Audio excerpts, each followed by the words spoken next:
Physics చదువుతున్న students అందరికీ పెద్ద భయం ఏంటి అంటే మ్యాథమెటిక్స్. సో, ప్రతి ఒక్కరు ఏంట్రా బై ఫిజిక్స్ చదువుతున్నామా, మ్యాథ్స్ చదువుతున్నామా అర్థం కావట్లేదని చాలా మందికి ఒక డౌట్ ఉంది.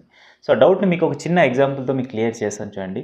సో, ఎప్పుడైనా సరే మనకి ఏదైనా చిన్న డౌటు మనము ఏదైనా ఒక పర్సన్‌తో కమ్యూనికేట్ అవ్వాలనుకుందాం. ఏదైనా ఒక పర్సన్‌తో కమ్యూనికేట్ అవ్వాలంటే ఎలా మాట్లాడతాం? నీ సేమ్ లాంగ్వేజ్ అయితేనేమో తెలుగులో మాట్లాడతాం. లేదా ఇంకొక ఇంగ్లీష్ పర్సన్ వచ్చినట్టు ఇంగ్లీష్‌లో మాట్లాడతాం. సో, అలా కమ్యూనికేట్ అయ్యే టైంలో నీకు ఒక చిన్న మీడియం అవసరం అవుతుంది. ఏంటి? లాంగ్వేజ్. అంటే ఒక లాంగ్వేజ్ కావాలి నీకు. పర్టిక్యులర్‌గా ఆ లాంగ్వేజ్ తెలిస్తేనే ఆ పర్సన్స్‌తో నువ్వు కమ్యూనికేట్ కాగలవు. సిమిలర్‌లీ ఇక్కడ కూడా అంతే. ఎక్కడైనా ఫిజిక్స్ ఈజీగా అర్థం కావడం కోసం, ఫిజిక్స్‌ని కమ్యూనికేట్ చేయడం కోసం మనకు ఒక లాంగ్వేజ్‌లా హెల్ప్ చేస్తున్న వాళ్ళు ఎవరంటే mathematics. So, don't forget mathematics is a language of physics. చాలామంది సో, మ్యాథ్స్ అనేది బేసిక్స్ అవసరం ప్రతి ఒక్కరికి. మ్యాథ్స్ బేసిక్స్ లేకుండా కష్టం. సో, మ్యాథ్స్‌ని ఎప్పుడు మీరేదో డిఫరెంట్‌గా చూడకండి. మ్యాథమెటిక్స్ క్లియర్‌గా ఉన్నదనుకోండి, మీరు ఫిజిక్స్‌తో ఈజీగా కమ్యూనికేట్ అవ్వచ్చు. ఈజీగా మాట్లాడొచ్చు. ఫిజిక్స్‌తో ఈజీగా మనం ఇంటరాక్ట్ అవ్వచ్చు. సో, ఇలా